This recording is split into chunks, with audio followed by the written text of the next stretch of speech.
Okay, so good evening, everyone. Thank you for being here. That sound okay, Dave? A little bit like that? Okay. All right. So we're continuing tonight on the mechanisms of samsara, which is really getting into the weeds. So again, we have this survey of Kalu Rinpoche called Profound Buddhism, going through individual self-liberation, then the conventional Mahayana, the conventional path that leads to Buddhahood, and then the unconventional path that realizes Buddhahood. And that's called Tantra, the Tantra Yana, the career of Tantra, the mantra Yana, various things. So Kalu Rinpoche is really getting into the weeds of this tonight. And he's going to be talking about some things that gets a little bit heady. But again, he's talking about the mechanisms of samsara. Because when you have this kind of understanding, it helps. It helps. It builds faith and also gives you a way to analyze this worldly system and therefore have a better idea what the Buddha is talking about. How do we get out of this net that we've created for ourselves? I can recommend also Edward Kanzi's book, Buddhist Thought in India. He wrote it in 1964, but it gets into in greater detail what Kalu Rinpoche is going to be talking about tonight. Because when you hear these traditional concepts, it can be rather overwhelming, because truly I don't know anybody who's a Dharma practitioner who came to the practice of Dharma through this remarkable analysis of samsara. And yet it does happen that for whatever reason, each of us has our own cause and effect, and we have the faith that's necessary to take a step onto the path. And then coming later to these teachings, it helps because it strengthens and it increases your ability to communicate with people. And of course, that's really wonderful. But a couple of words. So he's talking about, Tantra in the weeds, so to speak, here tonight. And he's kind of giving us these teachings in a very succinct manner, but very straight. But there are a couple of words about Tantra that I thought might be helpful to us to hear tonight. This is very brief, but puts it in context. Although Tantra is very popular, not many people understand its real meaning. Some people deny Buddha's tantric teachings, whereas others misuse them for worldly attainments. And worldly attainments includes, psychic powers and things like that.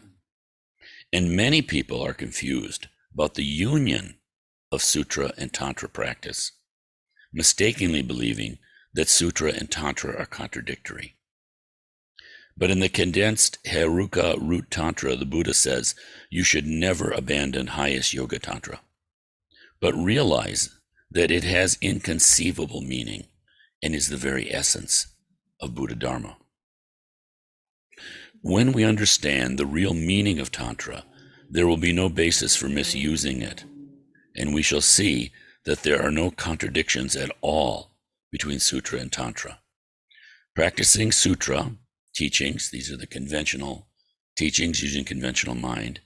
Practicing Sutra teachings is the basic foundation for practicing Tantric teachings. And the practice of Tantra is the quick method to fulfill the ultimate goal of Sutra teachings. For example, in his Sutra teachings, Buddha encourages us to abandon attachment. And in Tantra, he encourages us to transform our attachment into the spiritual path. Some people may think this is a contradiction, but it is not, because Buddha's tantric instructions on how to transform attachment into the spiritual path are the quick method for abandoning attachment. In this way, they are the method to fulfill the aims of the sutra teachings. So it's good to keep that in mind, because we do the way we approach it, and because most of us come to the teachings with really not much knowledge of the teachings, but somehow some inner, some inner voice moving us, and some appreciation of sort of the depths of the virtue and the rightness of all of this. So it's very good to understand there's no contradiction, because there are many Buddhist traditions that did not receive the Tantra teachings just for historical reasons, or they died out for cultural reasons.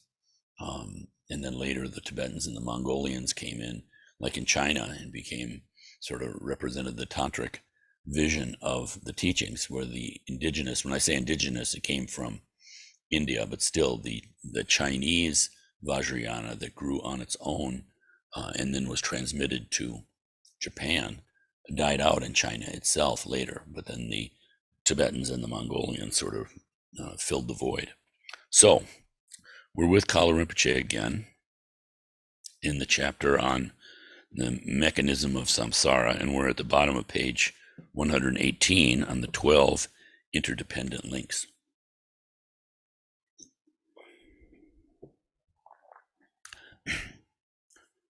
Samsara means rotation or wheel, as one would talk about the wheel of a vehicle, implying the idea of something that continuously turns.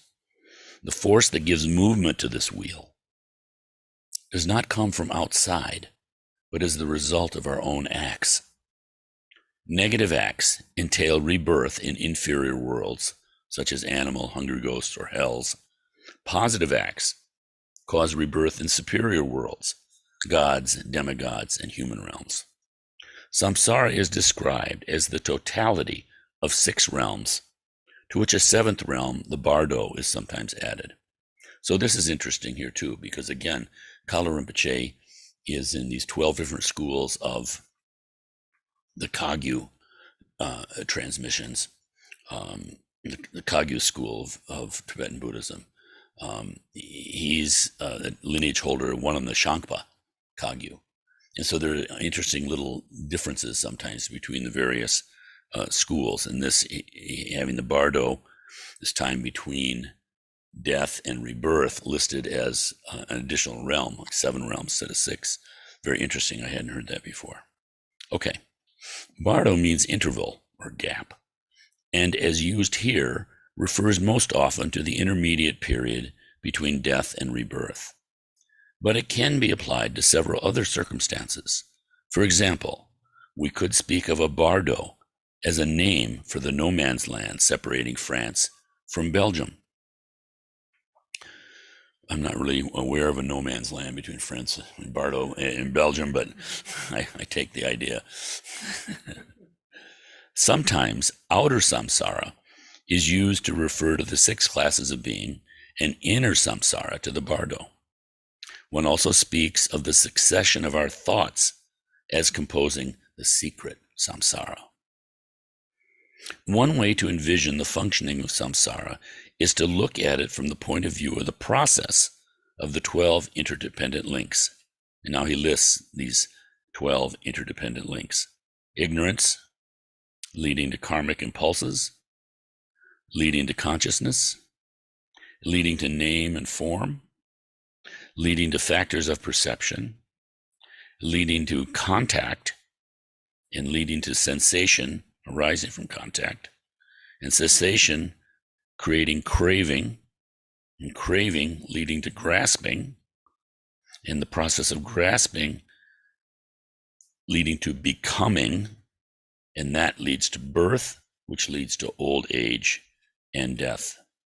All right, so the easiest way of understanding the 12 interdependent links is to place them in a chronological perspective, beginning and ending with death, after having passed through all the steps of the bardo, birth, and life.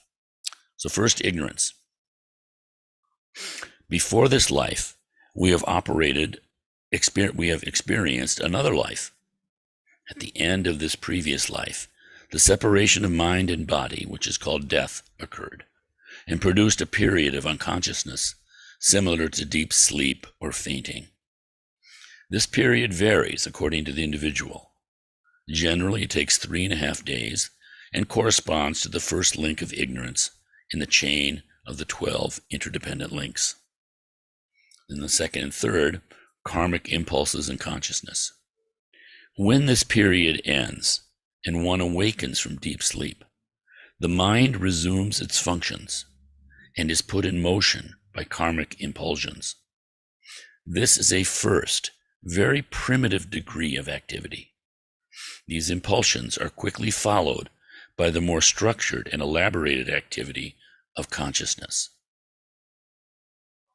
In the framework of the 5 aggregates, the skandhas, we find a description of the functioning of the psyche. It includes the stage of perceptions preceding the stage of the karmic impulsions or volitions. This is why one can also put perceptions between ignorance and karmic impulsions in the 12 interdependent links. These first 3 links of the chain are comparable to the 3 joints of a finger. The totality forms a unit with components that can be separated or regrouped. In the present case, perceptions and karmic impulses are analyzed together. So those are the first 3, ignorance, karmic impulses, and consciousness. Next, name and form. Based on the consciousness that's arisen since time without beginning, the conditioning of the duality of I and other has formed. This conditioning automatically produces the idea, I have a body. In the context of the bardo, it is not a physical organism, but a simple mental body. However, this does not prevent the mind of the bardo from comprehending it as something real. In addition to the 3 preceding links, there is the feeling of having a body. This totality is called the aggregate of the 4 names: ignorance, karmic impulses, consciousness, and the mental form taking the place of the body. For this reason, the 4th link is called name and form. 5th, factors of perception. We then arrive at the 6 factors of perception. Usually one counts 18 factors in perception, not only 6. In this analysis, however, the 6 sense organs, the 6 sense consciousnesses, and the 6 sense objects are taken together. So that's how he gets 18.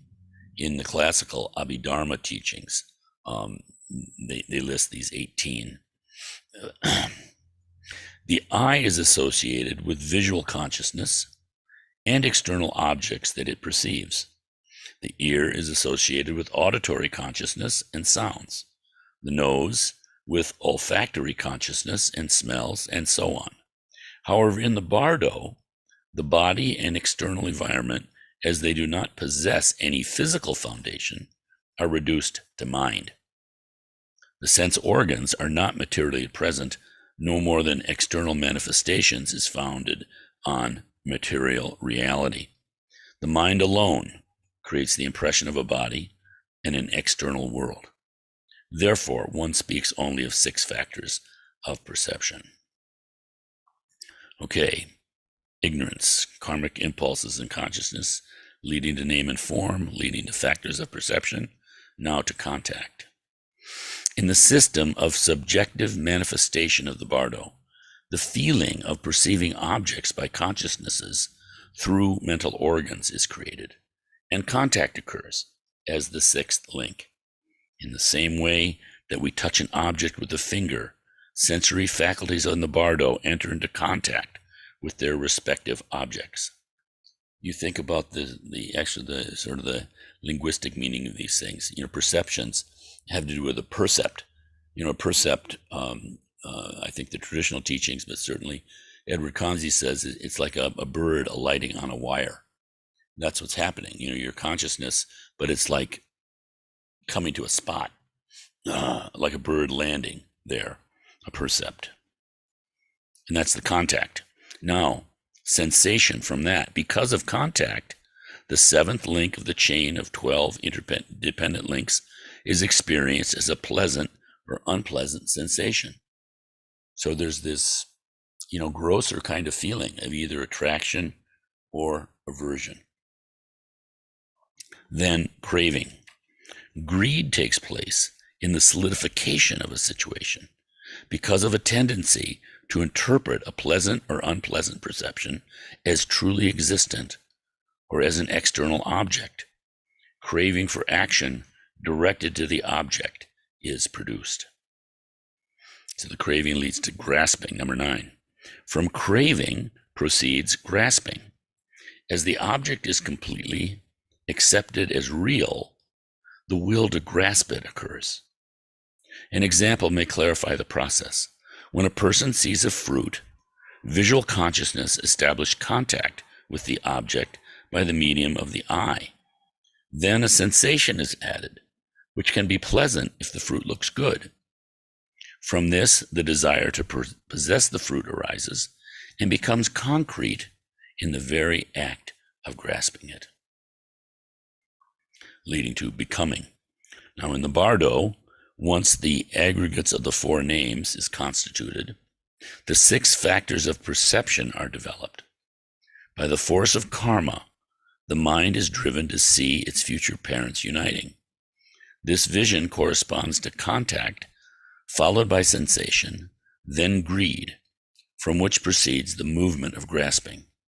Grasping leads us directly to the womb, with the result that mind unites with matter. It is the initial point of becoming, covering in fact the time of gestation.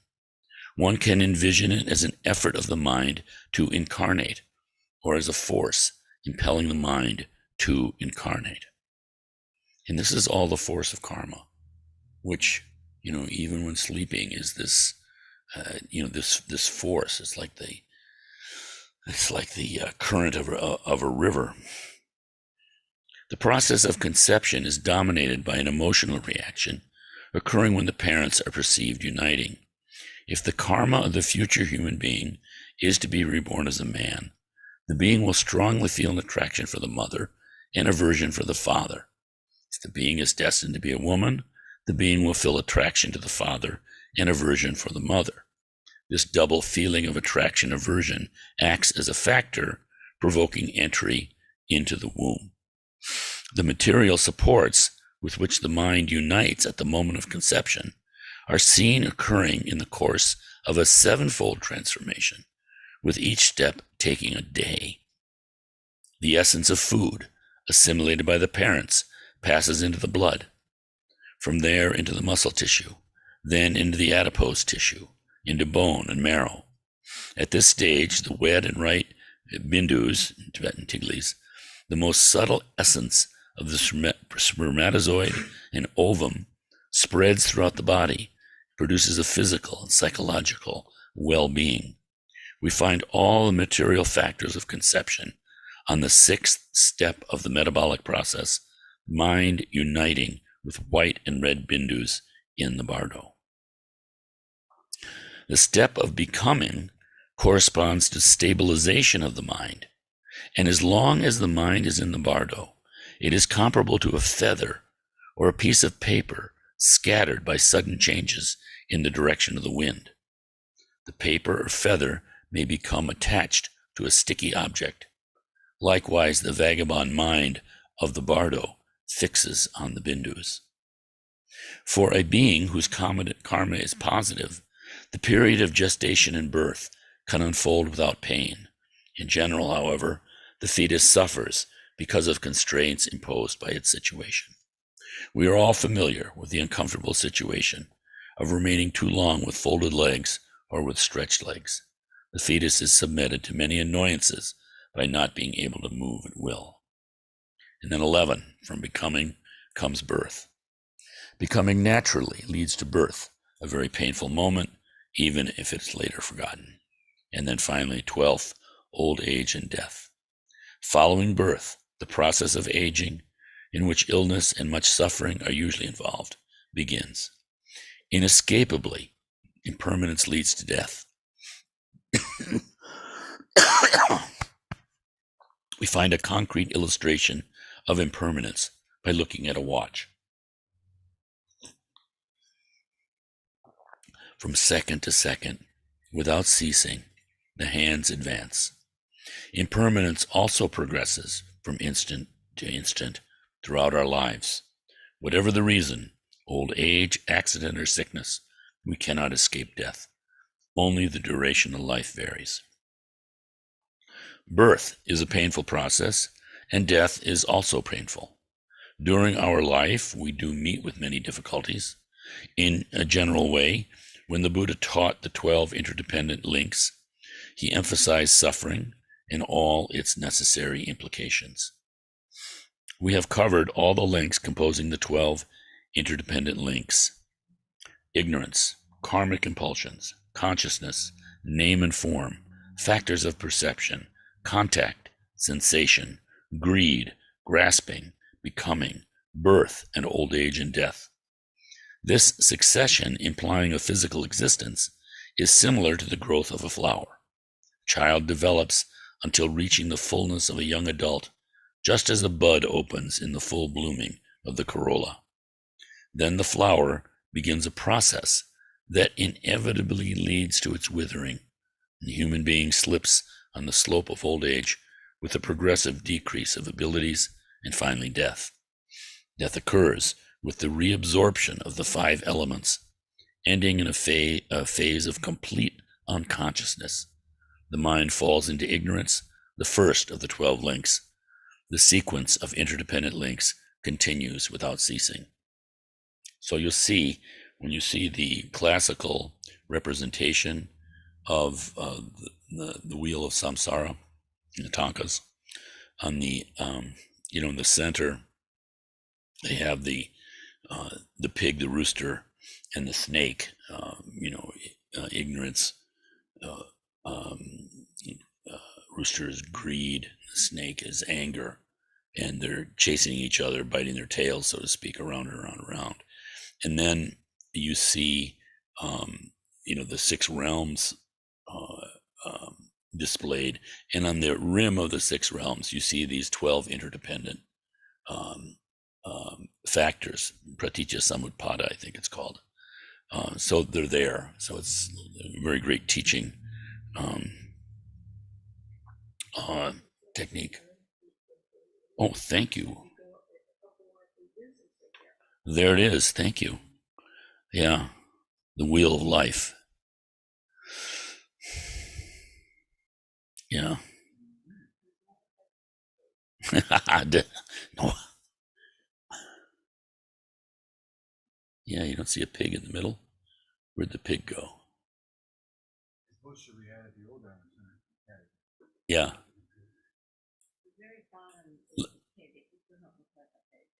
Yeah, I know what you mean. Wrathful thing. It looks like they kind of have a. It looks like they have a driguk, this hand cutting implement that's used for cutting up the corpses, right in the center, and then the rooster, the snake, and the pig around that. That's interesting. It's hard to see though.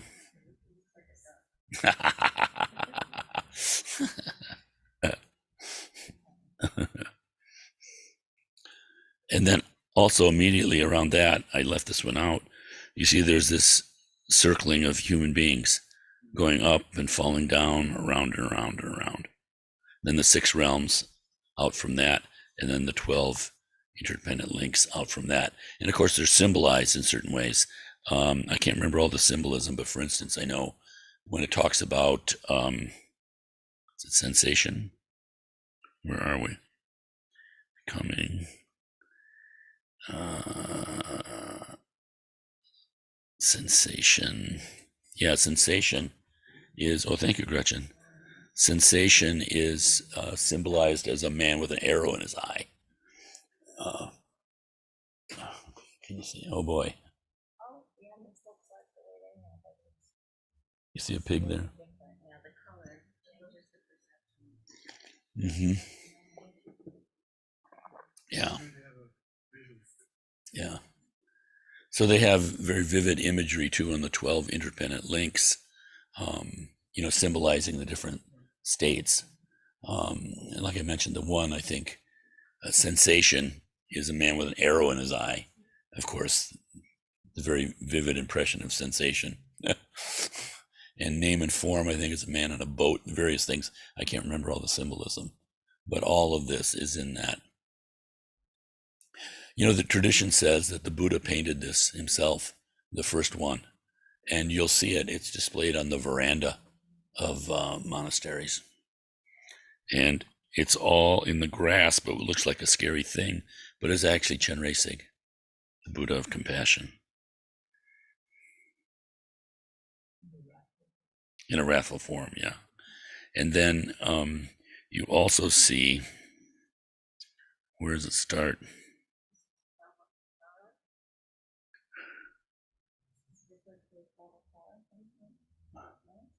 I don't know. I was wondering if this is what I've heard referred to as Vamakara.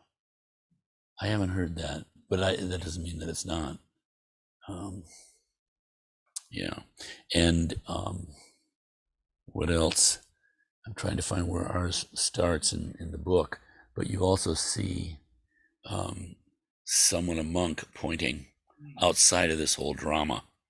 And in the upper left hand, and in this one too, you see a rainbow bridge, a rainbow light that's leading up to a Pure Land in the upper left hand corner. And if you follow that, yeah, the Buddha's there. And if you follow that down, once in color, it's a rainbow.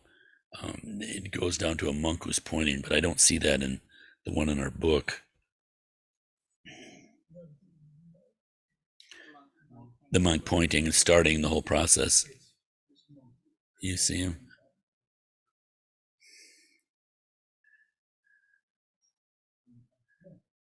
Well, maybe so, in the human realm.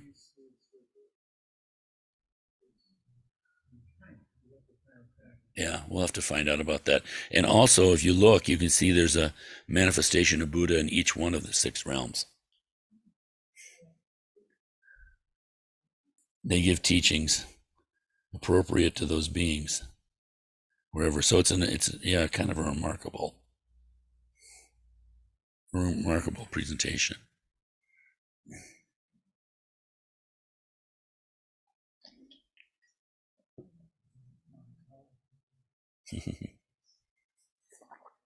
Okay, individual and collective samsara.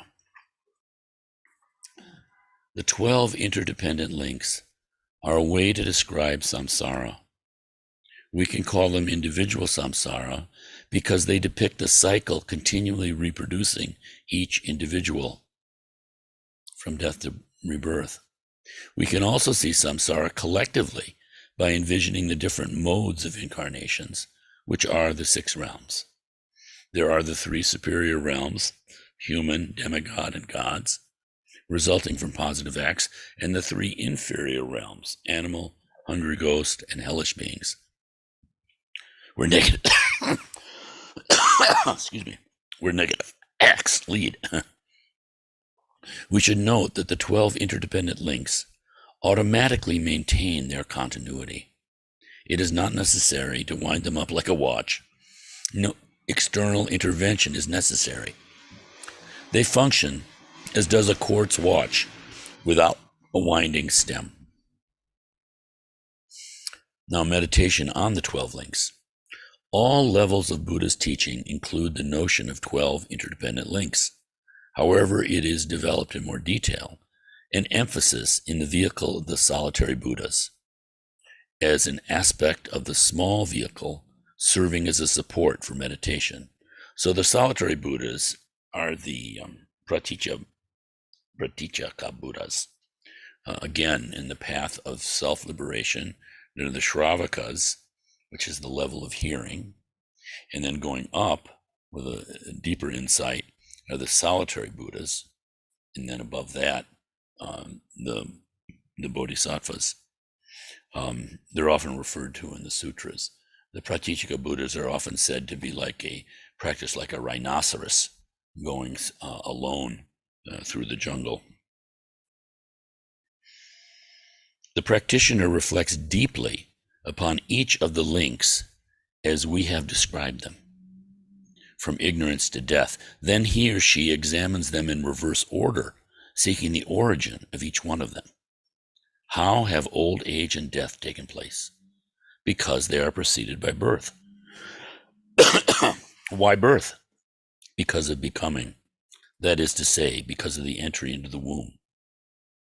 Why becoming? Become of grasping. Why grasping? Because of greed, and so on.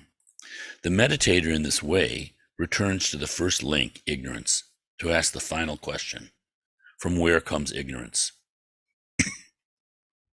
It comes from the mind. To put an end to the sequence of the 12 links, it is necessary to realize the emptiness of the mind. The practitioner then remains absorbed in emptiness, reaching the partial realization of the solitary Buddhas. These realizations, it's said that the Shravaka, the end of the Shravaka path, practicing the way the Shravakas do, they come to an understanding of emptiness of the self. This is self-liberation. But the outer perceptions seem real. For the Pratyeka Buddhas, because they're practicing these 12 links, it's a more profound teaching. They realize also the emptiness of the self, and they start to see the emptiness of the appearances. But it isn't until the Bodhisattva level where there's this complete understanding of the emptiness of self, but also the emptiness of phenomenon and appearances. And of course, this is what compassion is. You see the interdependence, you see it's approached in so many ways, but basically, you know that it's a projection of mind, and as the mind is emptiness, you've realized the full emptiness of the mind, not only with its attachment to the persona, but then also its attachment to outer appearances, which seem, as they do, scientific, because this kind of limited perception is actually, it's like an echo or something, or it's like the product of lifetime after lifetime after lifetime of giving reality to our afflictive emotions and kleshas. It gives a reality to the outer world. We're just dealing in this very kind of concrete kind of way.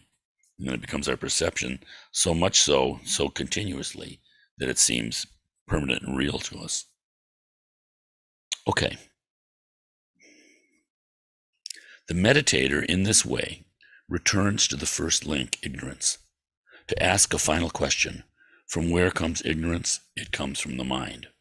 To put an end to the sequence of the 12 links, it is necessary to realize emptiness of the mind. The practitioner then remains absorbed in emptiness, reaching the partial realization of the solitary Buddhas. We are between birth and death. It is the longest sequence in the totality of the 12 links, but it can be the most fertile. It provides us with the opportunity of studying and practicing the Dharma, and of progressing on the path of liberation towards Buddhahood. It is the best use that we could make of it. All right. Now we got a question from one of his students.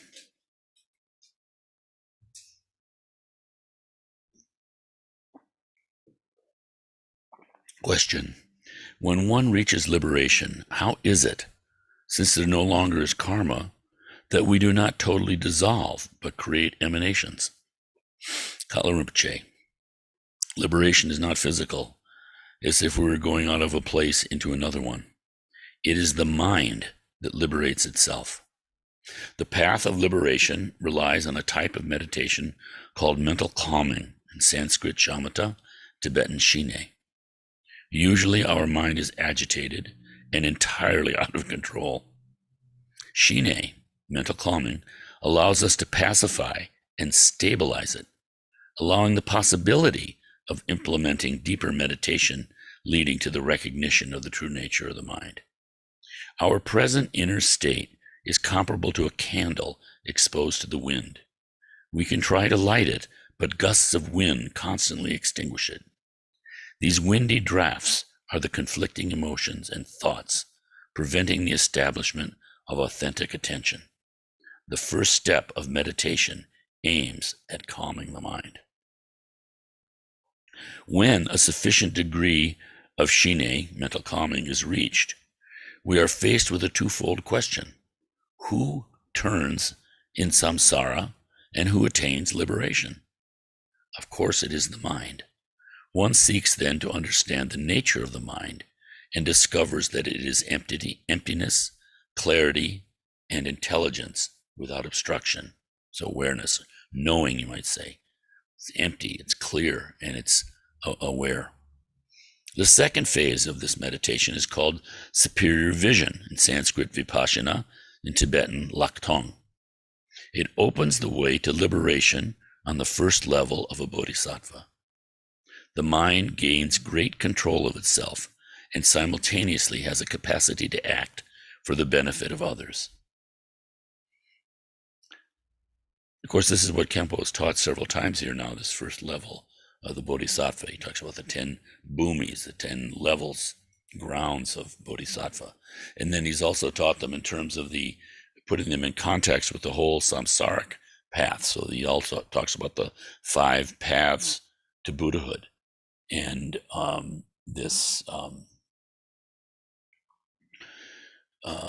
starting with the path of accumulation, then the path of, and each one of these has 9 different levels or something like that, then the path of application, and then finally the path of seeing, where there's the first insight, and then there's the path of meditation, that is growing accustomed to this radical insight that you've had. So he's talking here about that bodhisattva level. So vipassana opens the way to the liberation of the first level of bodhisattva. The mind gains great control of itself and simultaneously has a capacity to act for the benefit of others. This is significant too, the capacity to act for the benefit of others.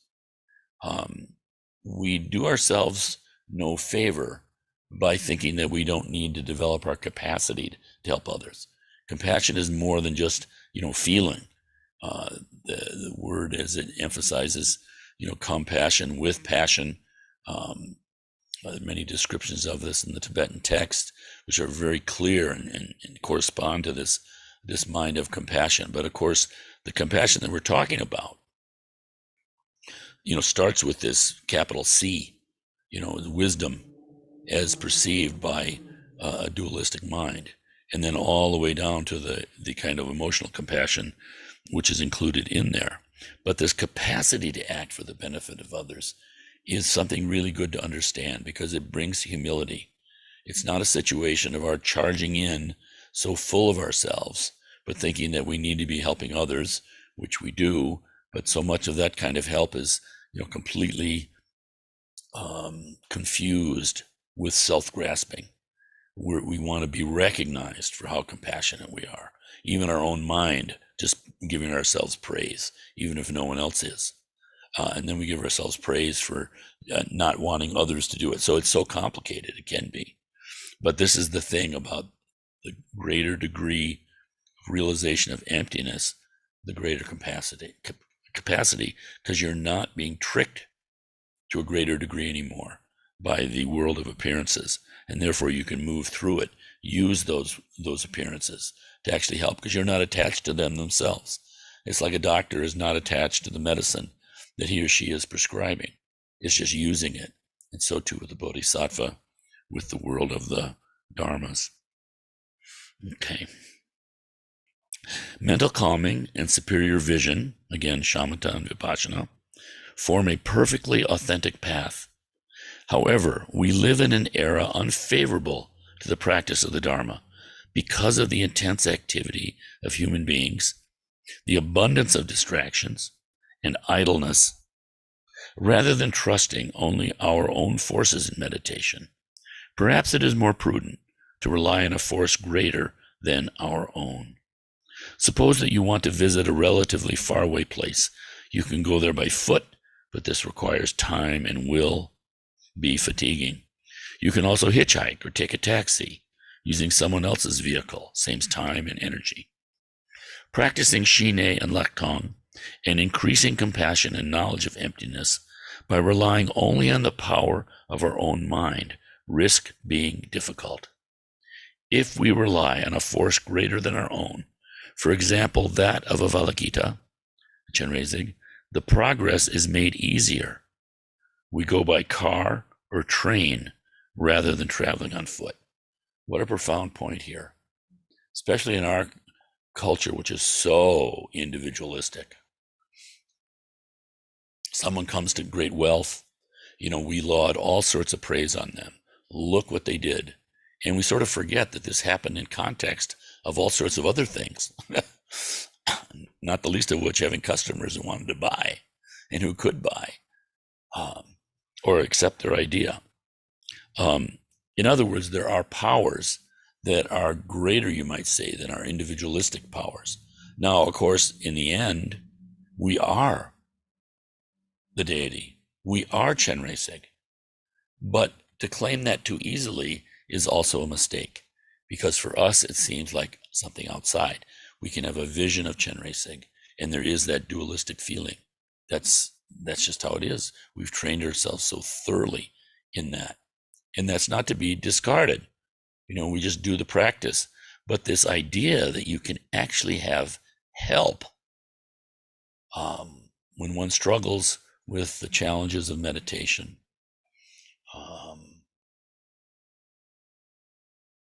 even the news that you can rely on something. So that's why they say the Tantra is easy.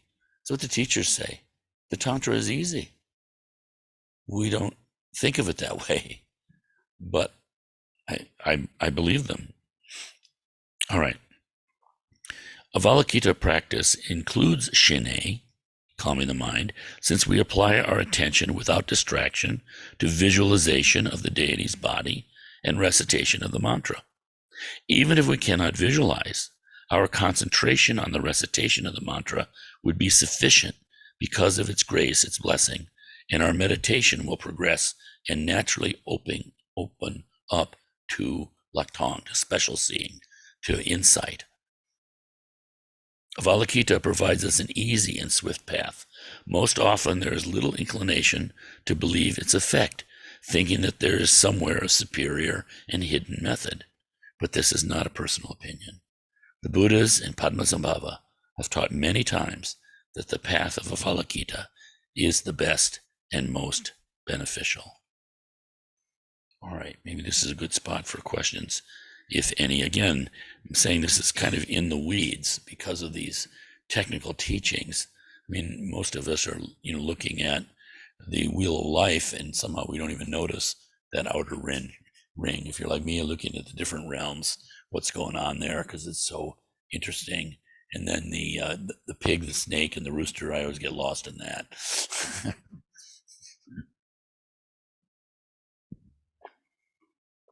I liked his explanation of it using the bardo too, because and it kind of makes more sense. It said that this is going on every moment too, these 12 interdependent links, but in this outer way, yes, through the bardo and rebirth, in the way that we can understand.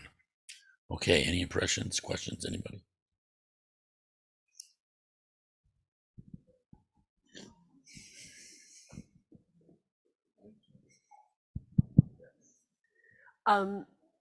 I guess, like, when you said the capacity to help sentient beings, it's often difficult to discern if you have skillful means to help. And sometimes you end up hurting when you think you're helping and having a lack of clarity in regards to skillful means. And I was just wondering if you could speak to that. Yeah, it's so wise to recognize that. I think there are those who don't recognize that. It's such an ego grasping that I am the great bodhisattva of compassion, and they just leaving a train of wreckage in their wake all the time. And that renunciation of clinging, that recognizing the limitation, so to speak. We don't live in our limitations and use that as an excuse to not put our foot in the water, so to speak. But at the same time, we don't have some sort of, greater concept or goal in mind. It's just this spontaneous helping the other. And the good thing about the Bodhisattva path is that it's set up for falling down. Falling down is part of the process. And so we learn trial and error, cause and effect. And, you think of it like a skillful parent. You realize at some point you're doing all this stuff and it's just sort of making it a more complicated and not working. Sometimes by doing nothing, you get a better result because you had more understanding. But there's no set rule, because the mind of another person we never know, they're all over the place. It's so interesting to see people's reaction, like a Rorschach test, reality itself. I saw an inner question answer between a Buddhist teacher and a student once.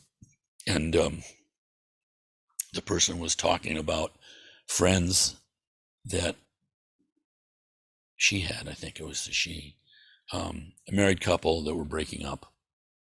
And there was a lot of pain going on, both of them, attacking each other in kinds of ways that can happen. And the student asked the teacher, what would Chen Reisig do in this situation? And the answer was, why does Chen Reisig have to do anything?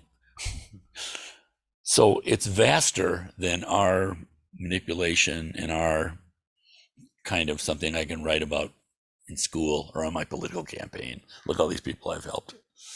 It's very, very subtle, down to earth, but can be immediate too. So we learn from doing. And it said that every time we trip, how do we trip? Well, one, we trip because we don't have adequate wisdom. And we reestablish our connection with our own inherent wisdom by taking refuge, Buddha, Dharma, Sangha again. And the other way that we trip is that we trip over sentient beings. They're in our way somehow, and instead of helping, we just fall over them down to the ground. But how do we get up? By pushing on the ground.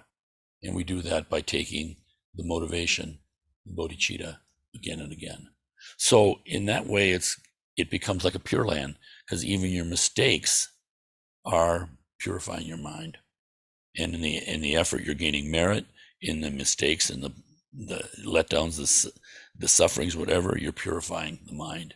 You're no longer attached to that, whatever it was, 100% anyway, that if I can just get in a situation where I can do this, it's going to be okay. You realize, oh, it didn't quite work. So I didn't know. So that's more wisdom. You're seeing a bigger picture. And this might sound good.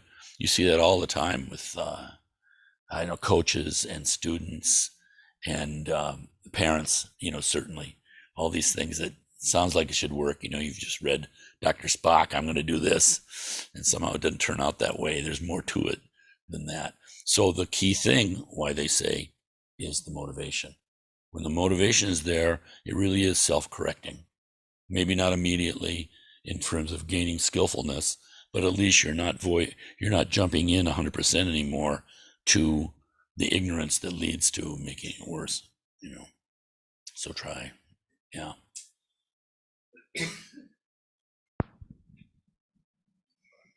This might be an easy question for you. I just was wondering if the mind can exist without the body. Yes. It can exist without the body. Yeah, that's what's happening in the Bardo. Oh.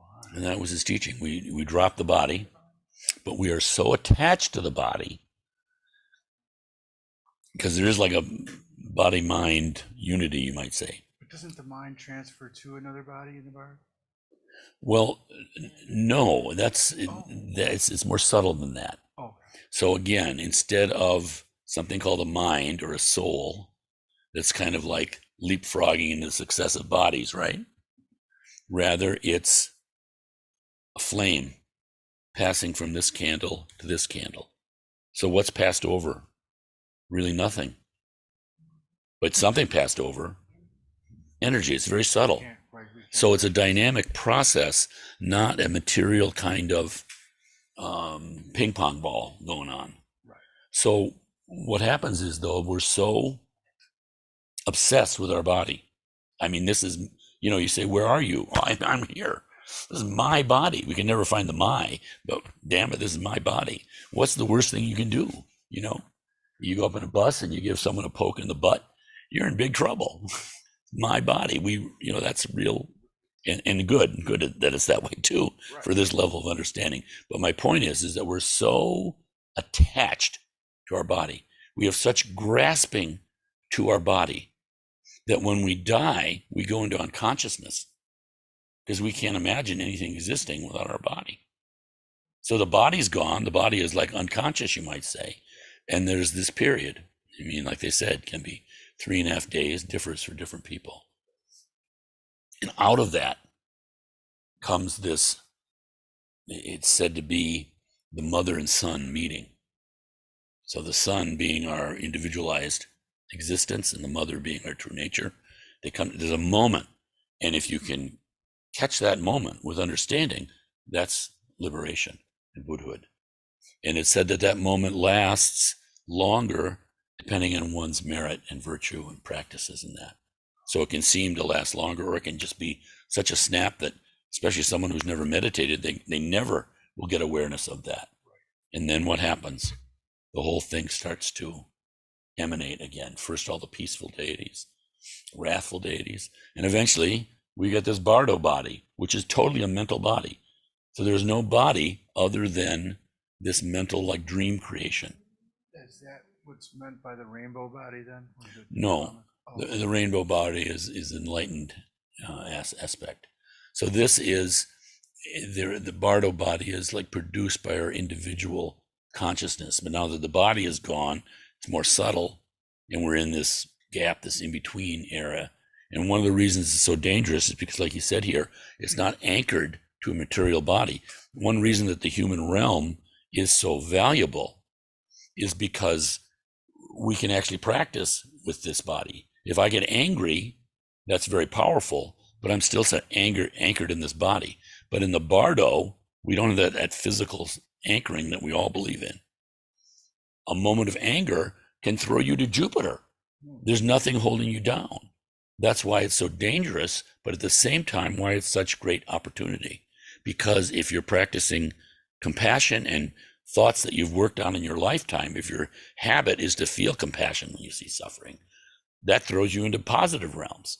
Now we're trying to avoid both the positive and we're trying to, depending on one's motivation, wanting to take birth again in this human realm. You can take it in other realms too. Great bodhisattvas do.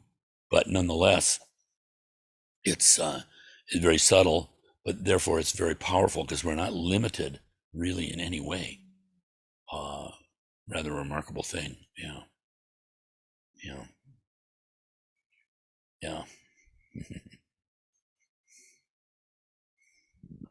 Okay, anybody else? So that's why when we're visualizing deity, we kind of practice that, because when we get to the bardo, we want to be thinking of Tara, because of the fact that that's going to, like, instantaneously stop me from being afraid of everything that I'm seeing in the bardo that are mental projections and of the Exactly. bardo body. Okay. You're meeting a great friend that you've relied on, and you've experienced her loving mind, and you have totally positive thoughts. Mm-hmm. Even where we struggle and we never have any realization of, we still believe. That's this powerful force. So in the bardo, yeah, you see there's recognition instead of just being overwhelmed by, all of these, like in a Disneyland or something, in the horror tunnel where all these things are flashing at you. It's scary. Right. It's like a circus, and it's just right, all kinds of crazy. Bunch of mad clowns. Yeah. But then you see. Mm-hmm. So that's tremendous.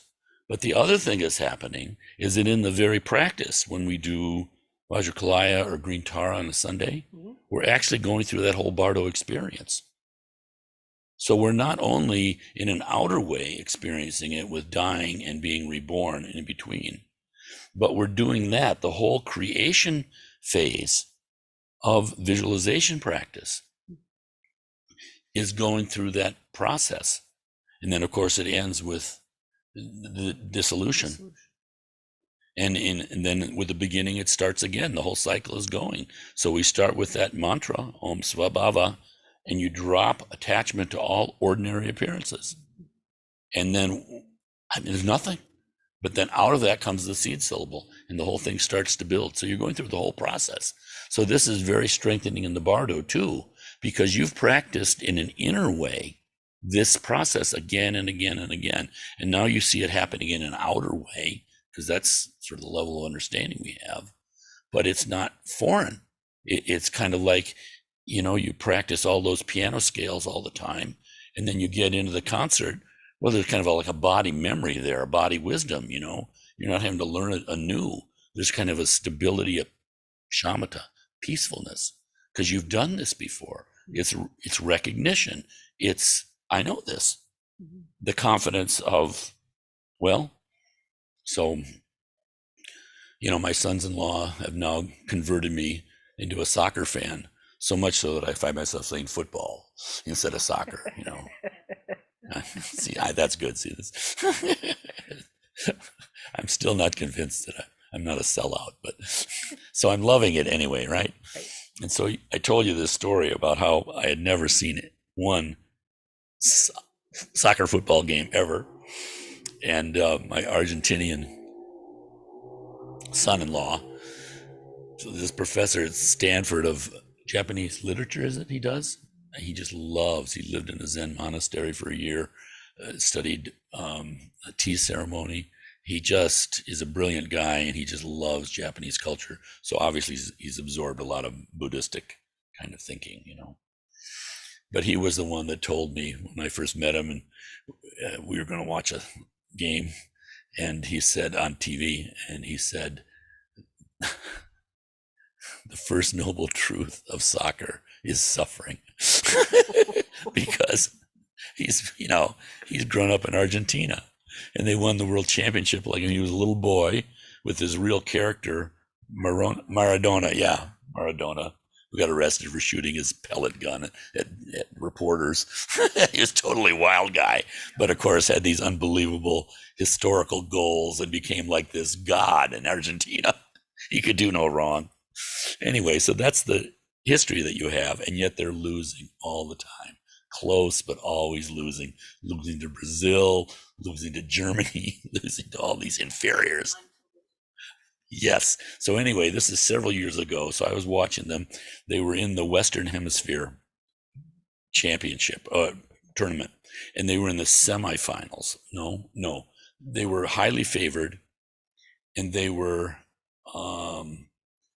in the quarterfinals, and they were playing a team, Chile, that they were destined to beat because Chile was like no good. So I'm sorry. So first I saw the quarterfinals. This long story, but forgive me. And here it was, the most amazing performances I had ever seen. This guy Messi doing these amazing things, and they won. It was the most entertaining thing for 90 minutes. I was totally into it. I could call up my sons-in-law and tell them that was great. I really loved it. Be sincere, bonding with the family, all this stuff good happening. So then I'm all pumped up for the quarterfinals where Argentina had advanced. We're going to play Chile, who was no good. That would get Argentina into the finals where they were favored too. So what did Chile do? Well, they just roughed up Messi for 90 minutes. So their strategy was, we're going to foul him, but foul him so far away that he can never score on a free kick. It was the worst game I've ever seen in my life. I mean, it's just like some guy in boxing just clinching all the time. And I thought, I hate this. So that's where I've been living, So then last year, did I dare to root for Argentina? Because they always break your heart. And like my son-in-law says, the first noble truth of soccer is suffering. And yes, they did. So I've been converted. Forgive the personal aside. It's quasi-Buddhist, right?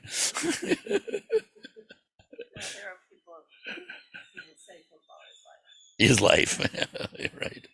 And for me, it means you have to try and you can't give up. All right. So anything else? Then let's dedicate this evening. We dedicate the merit from this evening to all motherly sentient beings to further our understanding of the mechanisms of samsara so that we may be more effective in liberating our own minds, in liberating others, leading all beings Buddhahood. Svaha. Okay.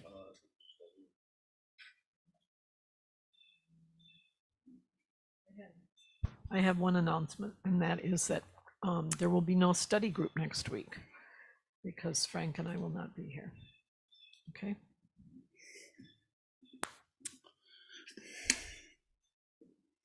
And next time we're starting on, so it'll be 2 weeks, the mind, the elements, and the aggregates. Again, it's getting really into the weeds. But it's all right. It's all right. Yeah.